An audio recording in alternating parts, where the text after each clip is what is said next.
Hai guys, pertama disclaimer dulu bahwa semua yang ada di video kali ini adalah pengalaman pribadi dan sifatnya sangat subjektif karena memang aku cuma bisa bicara dari diriku sendiri alias dari pengalaman aku dan apa yang aku rasakan. Dan jadi kali ini aku mau share tentang pengalaman aku. Jadi aku baru aja operasi kurang lebih 10 hari yang lalu. Itu aku operasi angkat rahim.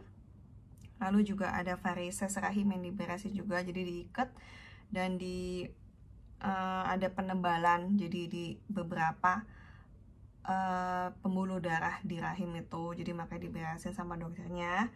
Diberesinnya dengan cara dipotong, habis itu diikat, jadi supaya dia bisa nyalur ke pembuluh darah lain yang masih sehat. Jadi pembuluh darah itu sudah tidak sehat kondisinya, dia memang udah cukup sakit. Dan juga satu lagi adalah beresin pelengketan-pelengketan yang ada di rahim dan juga ada di usus, jadi udah sampai ke usus, serta di drill indung telur aku. Jadi kedua indung telur aku masih ada dan memang ada potensi, bukan potensi, bakat, kayak udah kejadian beberapa kali indung telur aku itu bengkak, jadi menimbulkan infeksi dan sakit. Jadi buat kamu yang memang follow aku, mungkin kalian tahu bahwa tahun yang lalu itu aku udah melakukan operasi. Waktu itu adalah yang dipikir sebagai endometriosis, atau mungkin juga kista lengket, atau mungkin juga pembengkakan di indung telur yang juga berakibat kepada usus buntu. Jadi tahun lalu itu aku pikir dari hasil CT scan dan segala macam itu menunjukkan bahwa aku ada usus buntu, menandakan ke situ. Ternyata pas lagi dioperasi laparoskopi oleh dokter Eko di Rumah Sakit Puri Indah,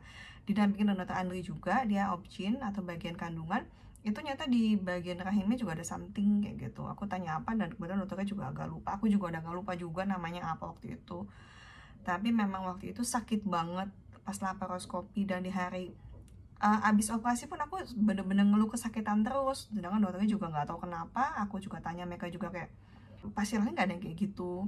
Ya udah didimin aja sampai hari ketiga. Akhirnya internis aku turun tangan, dia coba di CT scan aja, nyata ada pendarahan di dalam.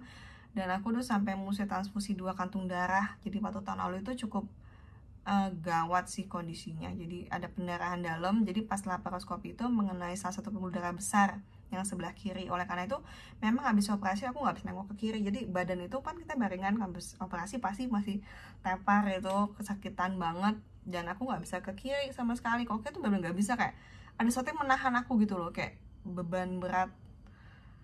Kayak gimana sih, sakit banget ya, rasanya tuh bener-bener nggak nyaman, nggak enak. Aku masa ada satu ya something wrong gitu, tapi kan dua dokter itu bilang ya nggak apa-apa, atau ya udah ditunggu aja kali ya. Aku juga nggak ngerti saat itu karena kondisiku masih kesakitan banget. Dan oleh karena itu yang kemarin, yang 10 hari yang lalu itu aku cari dokter lain, aku cari second opinion. Kenapa masih setelah operasi tahun lalu itu masih hampir setiap bulan tuh aku masih ada kesakitan di bagian-bagian tertentu. Aku pikir waktu itu mungkin berhubungan dengan psikosomatis ya, itu mungkin kayak sakit yang kita masih rasakan, tapi karena kebawa karena pikiran atau enggak memang trauma di tubuh. Tapi memang sakit banget. Akhirnya aku ke internis aku yang waktu yang tahun lalu itu juga, Dr. Nurleni, yang bantu aku untuk CT scan sehingga ketahuan bahwa itu ada pendarahan dalam. Dia bilang kayaknya ada infeksi, mungkin ada pelengketan, coba kamu cek ke dokter lain. Dan mungkin kali ini dokternya spesialis kandungan aja yang memang specialized di bidang itu. Nah aku cari, dan temennya rekomendasi juga Profesor Mukni, Andy Mukni cukup lumayan terkenal, dan aku ke dia juga. Jadwalnya kebetulan aku langsung dapat, jadi aku bersyukur juga karena memang jadwal dia agak sulit. Maksudnya ya dia cukup terkenal lah. Nah aku ke dia, sempat dikasih obat hormon. Nah, obat hormon itu aku bilang kok 2-3 hari setelah minum, 2 hari setelah minum tuh aku udah, sebenarnya dari pertama minum besokannya tuh aku udah mulai merasa kayak gejala pusing, sakit kepala yang kayak muter gitu, kayak vertigo, nggak nyaman, karena semua gejala PMS aku gitu loh. Bahkan bukan demam sih, kayak sumeng-sumeng. Jadi kayak suhunya paling cuma 37, jadi nggak sampai 37,6 di atas yang dibilang demam.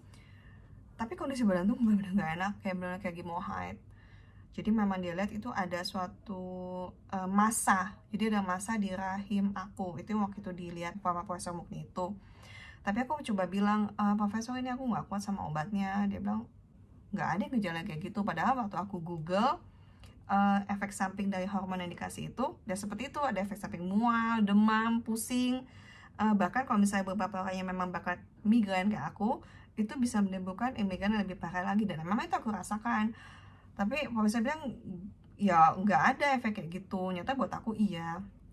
Oleh karena itu pikir oke lah, mungkin aku cari dokter lain lagi yang opini lain lagi, dan ketemulah aku dengan dokter Sandy. Kebetulan memang dia sebenarnya teman SD aku juga, dan aku tuh baru ingat kenapa aku akhirnya ke dia. Sebenarnya dari dulu aku udah tahu dia cukup bagus, dia cukup care orangnya, tapi karena memang posisi dia tuh jauh banget, dia cuma ada di Gading Pluit, Cikini, sama RSUD Koja kalau nggak salah. Jadi memang jauh lokasinya dari rumah aku. Ya udah, aku pikir udahlah, coba konsul aja lewat WA, dan kebetulan dia mau jawab. Dan kebetulan dengan apa semua aku jelaskan, aku juga fotoin semua hasil-hasil yang aku punya, hasil USG, hasil pemeriksaan dokter sebelumnya, profesor juga. Dia mau dengerin kayak gitu. Dia pikir, ini kalau menurut dia mungkin memang obatnya satu bisa menimbulkan semua gejala PMS kamu. Kalau misalnya kamu nggak kuat, tapi coba turutin dulu kata profesor itu, sehingga kamu minum dulu aja 3-5 hari. Kalau nggak kuat lagi ya udah, karena biasanya tuh mestinya sudah efek menunjukkan hasil. Kalau mau datang ke dia silakan datang, dikasih tahu jadwalnya, nanti dia akan cek juga, karena dia melihat efek obat hormonnya setelah aku minum ini selama beberapa hari ini ada menunjukkan hasil nggak. Lalu kebetulan dia juga tahu aku punya masalah dengan hormon estrogen. Jadi dulu banget aku pernah minta bantuan dia karena aku setiap kali haid tuh sakit kepala banget, muter, pusing, migrain yang amat sangat. Jadi kalau misalnya udah pas lagi haid itu tepar banget, dan aku tuh pikir itu normal. Dan dia kan nanya kan, kamu waktu haid sakit banget? Dokter Sandy tuh nanya, waktu kamu haid sakit banget nggak? Karena aku cuma tahu diri aku sendiri, aku nggak pernah jadi orang lain, aku pikir tuh normal. Jadi sakitnya segitu aku pikir normal ya, sakit perut mulus gimana sih orang haid, kayak semua haid aku, setahu aku tuh kayak begitu. Tapi kan kita nggak pernah benar-benar bisa compare kan, karena aku nggak pernah pinjem badan orang lain dan tahu saat haid kayak gimana. Dan memang kalau aku tuh banyak banget haidnya. Jadi pembalut yang biasanya buat tidur malam itu yang 42 cm, aku pakai misalnya malam-malam ganti jam 10, jam 6 tuh pas sudah full.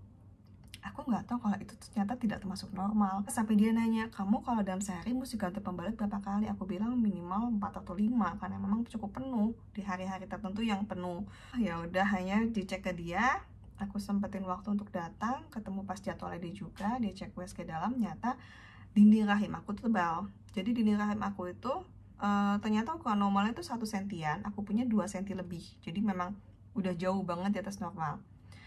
Kemudian dia cek, iya ada massa juga di rahim aku, dan itu massanya nggak tahu apa.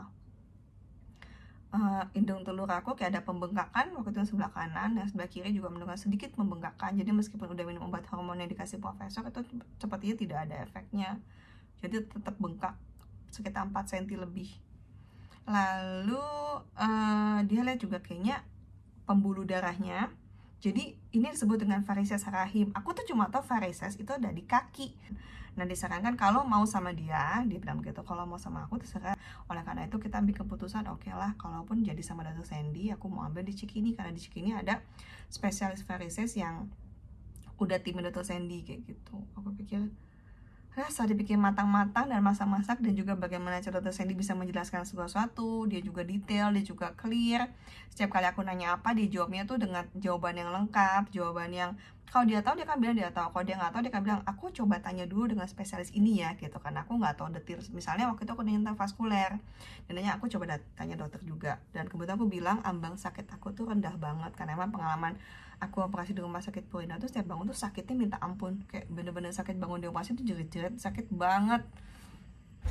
Jadi dia bantu konsultasi ke dokter anestesi juga untuk pasien yang kayak gini, ambang sakitnya rendah banget, mau diapain gitu loh. Padahal aku juga pernah punya pengalaman operasi di rumah sakit Grand Family waktu itu sesar anak kedua dengan dokter Robi, itu juga nggak terlalu sakit. Maksudnya ya biasa aja gitu loh, bangun selesai di sesar itu juga nggak ada jerit-jerit, nggak ada masalah apapun. Pas lagi operasi di Royal Taruma juga dengan dokter Alfia Amiruddin, waktu itu payudara kiriku ada infeksi, itu juga aku nggak jerit-jerit juga, nggak nangis-nangis gimana. Makanya cuma apa karena kebetulan di bagian perut dan bagiannya cukup major, sehingga di rumah sakit Purina itu kebetulan 2 kali sakit. Aku juga nggak ngerti, aku juga nggak tahu. Jadi intinya memang tahun lalu karena di pengalaman terbaru itu rumah sakit Purina yang tahun lalu, makanya aku bilang sama dosen dia, tolong deh, aku takut sakit banget gitu. Bahkan sebelum operasi aku nangis-nangis juga kan ya, udah stres banget karena ini operasi gede. Karena dia bilang ini bakal dikasih pilihan, kamu mau bersihin pelengketan aja dan betulin varisesnya, karena varisesnya katanya sudah cukup urgent, atau rahimnya dibuang sebagian, karena memang rahimnya ada penebalan. Jadi bagian penebalannya dibuang, mungkin dikerok, mungkin di laser, dan varisesnya dibetulin juga, dan juga bersihin pelengketan, Atau ketiga, angkat rahim aja udah sekalian. Varisesnya juga dikerjain, indung telurnya juga diberesin, jadi nggak usah dikerak-kerak, dan juga ada kemungkinan untuk dia begitu lagi, penambalan lagi di masa akan datang. Terus aku nanya, kalau misalnya nggak diangkat, emang ada kemungkinan aku bisa hamil lagi? Karena memang rahim itu dibutuhkan untuk hamil kan. Dia bilang sih, kayaknya sih udah agak sulit, karena memang dokter Sandy ini spesialis di fertilitas, jadi spesialis untuk ya kehamilan, maksudnya fertilitas itu untuk bagian kesuburan kayak gitu. Kalau misalnya kamu yang mau IVF atau mau yang inseminasi buatan atau apapun bisa dokter Sandy. Kok dia tuh memang spesialis itu. Dia bilang kalau kita mau hitung telur kamu, usiaku juga ada 40, juga kondisinya satu tuba Volvic kanan udah diangkat. Jadi tahun 2012 itu sempat juga infeksi, jadi diangkat sama dokter Andri juga di Puri. Itu sakit juga waktu itu. Ya udah, dia pikir udahlah mendingan diangkat aja, kita diberesin aja, tapi terserah kamu, semua tuh keputusan kamu. Aku kasih 3 opsi itu. Yang urgent memang yang varisesnya dan pelekatannya diberesin, sama dilihat indung telurnya kondisinya seperti apa. Udah deh, kita angkat aja rahimnya sekalian, supaya di kedepannya juga nggak usah buka-buka lagi. Dan di saya udah takut banget kan, sakit kan. Ya bang, ya udah aku saranin sih diangkat sekalian kata dokter, tapi tetap kan tubuh kamu. Jadi setelah dikasih keputusan seperti itu, ya udah aku sama suami ambil keputusan, baiklah kami angkat aja semua rahimnya, diberesinnya semua varisnya, dan nanti pas saat dokter saya dibuka, dia lihat, ya udah itu adanya apa, sekalian tolong dicekin, karena kan pas dibuka sama pas di scan tuh karena bisa beda kan, karena dia lihat langsung. Ya udah, kita udah percaya banget sama dia. Kami ke rumah sakit di Cikini, di persiapan itu udah mulai hati gundah, yang udah mulai nangis segala macam. Dan pas lagi di ruang tunggu juga didoain juga menurut Sandy-nya, dan didatengin dokter anestesi, 2 yang datang. Dan mereka tuh datangnya langsung kayak, udah nggak apa-apa, nanti tenang aja, kamu begitu masa sakit kamu bilang, jangan diam, nanti kita akan lakukan sesuatu, jadi kita nggak akan biarin kamu kesakitan. Jadi tetap masa sakit itu pasti ada, tapi kami nggak akan biarin kamu sampai jerit-jerit kesakitan sampai banget. Nah itu udah lumayan bikin aku lumayan tenang. Terus karena dokternya sampai ada 2 anestesi, yang kayak satu lagi lebih senior deh, itu juga datangin nenangin aku juga, udah kamu tenang aja, kita akan pantau sampai selesai. Bahkan kalau misalnya perlu obat painkiller yang lebih kuat lagi, ya udah hari itu selesai operasi aku dimasukkan ke ICU, karena ada beberapa dosis painkiller ya aku tuh nggak bisa di ruang biasa, jadi mesti dalam pengawasan 24 jam kayak gitu. Ya udah, aku udah lumayan tenang aja pas lagi udah disiapin. Terus juga udah mulai di bawah, tau kan masuk ruang operasi yang udah mulai cahaya yang terang banget ya, kayak UFO itu, udah tangan dingin, udah deg-degan banget. Dokter kasih obat, kamu tenang, kamu doa aja, kamu tenang. Ya udah, pas bangun aku tuh teler banget, tapi nggak kesakitan, nggak kayak waktu tahun lalu. Jadi pas aku bangun itu ngantuk banget, teler banget, sakit ada tapi nggak sampai kayak, masih bisa lah gitu. Sampai dokter mutus udahlah nggak usah dimasukin ke ICU, karena dengan obatnya Meka drip itu aku masih bisa.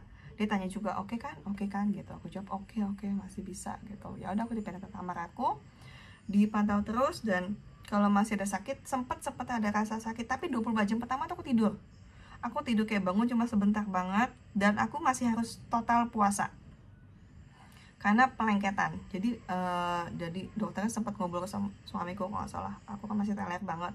Jadi karena masih ada pelengketan di usus, dia baru kasih obat di ususnya, dan usus masih kaku, jadi jangan dikasih makan minum dulu. Jadi aku masih harus puasa total sampai aku kentut, dan aku tuh baru kentut hari ketiga. Jadi aku puasa total, sebelum operasi udah puasa, pasca operasi juga puasa lagi tuh, ausnya minta ampun. Tapi ditahan lah, mau nggak mau. Tapi memang nggak ada mood ngapa-ngapain. Dan hari pertama itu dilalui dengan baik. Hari kedua tuh mulai berasa sakit-sakit, tapi tiap kali ngomong sakit aku langsung ngomong susah tambah obat lagi. Obatnya memang ganti-gantian dan nggak boleh sama, jadi dia ada aturannya, dia juga ada kondisi harus diikutin kan kayak gitu. Dia benar-benar tanya juga, masih bisa tahan nggak, ngomong bisa tahan kita kasih obat. Tapi memang dari hari ke hari tuh obat diturunin kan dosisnya, karena memang harus seperti itu. Dan aku juga nggak mau sampai full nggak berasa apapun, tetap berasa sakit dari hari 1, 2, 3, tapi masih bisa diatasi, aku masih bisa tidur, bisa istirahat. Nah pas tahun lalu tuh sama sekali nggak bisa tidur, 3 hari tuh nggak tidur karena sakitnya minta ampun. Nah ini aku masih bisa. Dan hari ketiga bahkan aku pribadi yang minta, ya udah obatnya boleh diturunin nih, karena aku mau latihan gerak kanan kiri sama mau latihan duduk. Karena salah satu side effect dari painkiller yang aku dikasih ke aku tuh memang, dan semua painkiller aku tahu juga itu agak drowsy, jadi agak ngantuk. Dan pas lagi mau mau usaha duduk itu kayak muter. Jadi mendingan memang dikurangin supaya aku bisa gerak juga, dan supaya aku juga bisa tahu gerak mana yang bisa, gerak mana yang nggak bisa.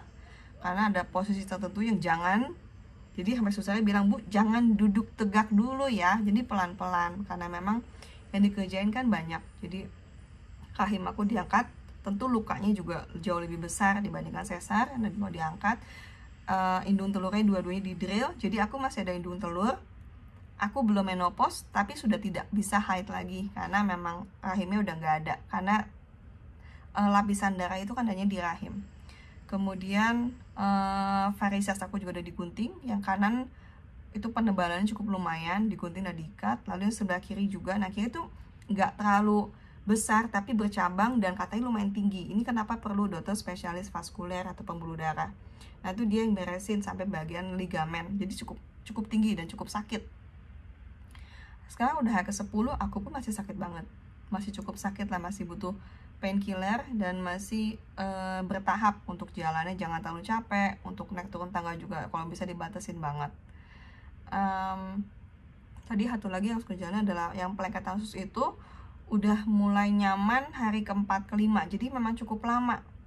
Dan saat awal-awal itu BAB-nya tuh kayak masih cair banget, karena memang makanannya masih dijaga, mesti yang lembek-lembek, dan nggak boleh, sampai sekarang juga masih boleh yang pedas sih, belum boleh yang merangsang aktivitas usus berlebihan. Jadi mesti hati-hati, mesti jaga makan, mesti jaga kondisi supaya ya penyembuhannya baik gitu. Aku sengaja bikin tuh pas keadaan masih kayak gini supaya aku masih ingat sakitnya kayak gimana.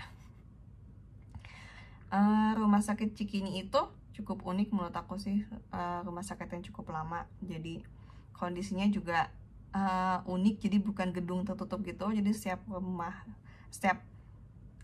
kamar itu kayak rumah-rumah gitu, kayak cottage gitu, satu persatu. Jadi sirkulasi udaranya baik. Untuk kondisi saat ini kan diperlukan banget ya sirkulasi udara yang baik. Jadi ya pasien juga tenang juga sih kalau kondisi kayak gitu. Kalau misalnya kedinginan atau apa, bisa tinggal buka jendela. Tapi memang banyak nyamuk. Jadi buat kamu kalau misalnya calon mau ke sana, ya bawa obat nyamuk aja. Kalau dapat kamar yang pribadi yang sendiri, bawa lampu nyamuk. Menurut kamu efek banget sih kalau bawa lampu nyamuk. Lampu nyamuk yang mati nyamuk cep itu loh, yang petek itu enak banget sih, biar nyamuknya pada mati. Buat kamu yang mau cari dokter, saran aku cari dokter yang memang kamu masih bener-bener nyaman, yang mau menjawab semua pertanyaan kamu dengan penjelasan yang baik dan bisa kamu terima. Intinya sih cari dokter yang nyaman lah, karena kalau misalnya kondisi kamu udah sakit gitu, kamu juga udah susah ngomong, susah komunikasi, lebih baik cari dokter yang mau dengerin kamu dan bisa ngerti kondisi kesehatan kamu seperti apa dan apa yang kamu butuhkan. Untuk ambang sakit ya, kita nggak akan pernah benar-benar tahu sampai kamu pernah jadi operasi kayak aku. Jadi aku juga baru tahu ambang sakit aku rendah setelah operasi beberapa kali. Itu aja deh aku buat kalian yang dengerin. Semoga kalian tetap sehat, dalam keadaan baik, dan juga nggak usah ngalamin apa yang aku alamin, karena sakit banget. Sampai sekarang masih sakit. Jahitannya juga udah nutup sih, cuman masih kayak dijaga banget supaya nggak kenapa-kenapa. Jadi masih ada kayak lapisan yang perlu ditempel kayak gitu, semacam kayak silikon. Aku juga nggak gitu ngerti sih. Sama ada krimnya juga, ada antibiotiknya juga belum selesai. Jadi masih dalam pengawasan yang ketat oleh dokter, masih terus dicek dan whatsappan terus sama dokter Sandy sih. Jadi biar semua kondisinya baik dan juga sembuhnya sehat.